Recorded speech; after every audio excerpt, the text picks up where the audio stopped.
Once upon a time, exotic animals belonged in jungles, deserts, and documentaries. Now, they're on Instagram, in your neighbor's apartment, maybe even in your own home.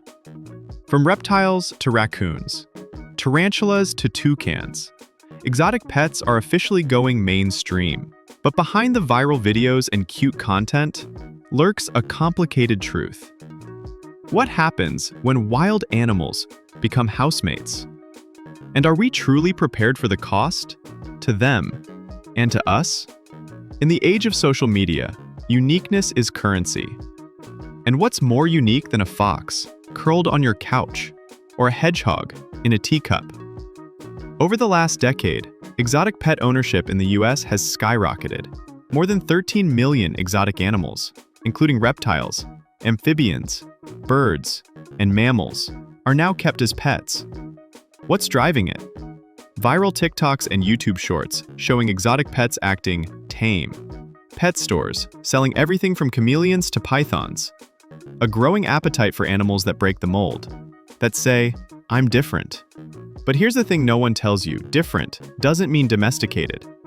Most exotic pets are not bred to live with humans.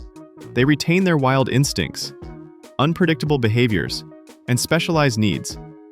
And that opens the door to risks, for both pet and owner. Injury, from bites, scratches, or defensive attacks. Zoonotic diseases. Exotic pets can carry illnesses that transfer to humans, like salmonella or even monkeypox. Escape or release. Some exotics, once grown or aggressive, are abandoned, introducing invasive species into local ecosystems. A small monkey may look adorable in a hoodie, but it's not a toy. It's a wild animal with wild needs. Many exotic pet owners begin with love and excitement, but over time, that love often collides with reality. Diets that require live insects or raw meat. Veterinary care that's rare, expensive, or unavailable. Temperaments that shift from docile to defensive as the animal matures. Rescue centers across the US are now overflowing with surrendered exotic pets, animals that outgrew their novelty. In one heartbreaking case, a family in Florida bought a serval, a wild African cat, only to give it up after it repeatedly escaped and attacked their furniture, pets, and eventually, them. The serval was later euthanized, because love without understanding can sometimes become cruelty. Here's a shocker. In many US states, you can legally own exotic animals without a license. No inspections, no training, no accountability. Laws vary wildly from state to state.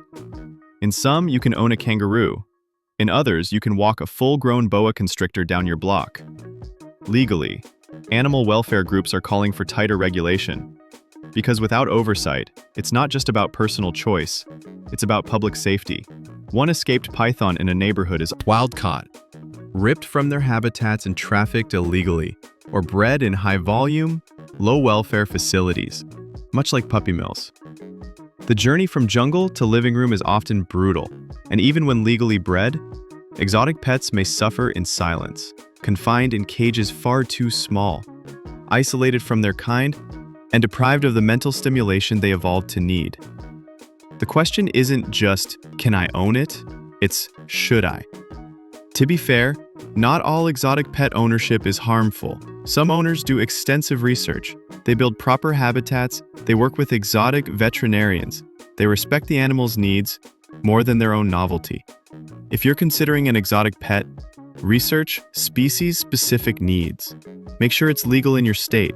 Adopt from ethical, certified breeders or rescues, and ask yourself, honestly, can you provide a lifetime of care for a life that may live 20, 30, or even 50 years? Because these aren't trends, they're lives. We live in a time where almost anything is possible, but not everything we can do is something we should do. The rise of exotic pets speaks to a deeper human desire to connect with the wild, to stand out, to love something different. But with that love comes great responsibility.